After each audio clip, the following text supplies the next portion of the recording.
Welcome to our channel. Today we how to log into AWS IAM console permissions, complete guide step by step clearly. Open your web browser and navigate to the AWS Management Console login page. Enter your AWS account email or mobile number in the designated field. Click on the Next button to proceed. Input your password in the corresponding field. Click on the Sign In button to access your AWS account. Once logged in, locate the search bar at the top of the page. Type IAM into the search bar and select IAM from the drop-down list. You will be directed to the IAM dashboard.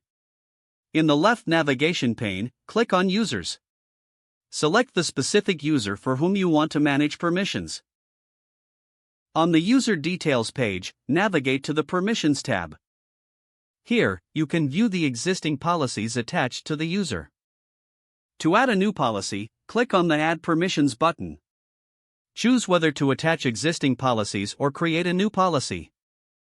If attaching existing policies, select the desired policies from the list provided. If creating a new policy, click on Create Policy.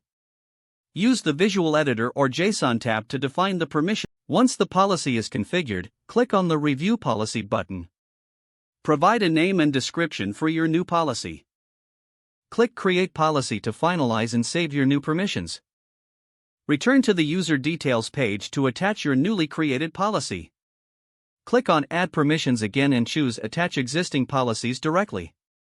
Search for your newly created policy and select it. Click on the Next, Review button to confirm your selections. Finally, click on the Add Permissions button to apply the changes. You have now successfully logged into the AWS IAM console and managed user permissions. If the page does not load, refresh the browser or try again in a private or incognito window.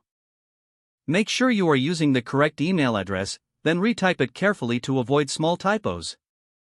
If your password is not accepted, use the reset option and create a new strong password you can remember. Check your spam folder for verification or security emails, then complete any requested confirmation steps. Enable two-factor authentication if available to improve account security and reduce unauthorized access risk. Don't forget to like this video and subscribe to our channel for more step-by-step tech guides.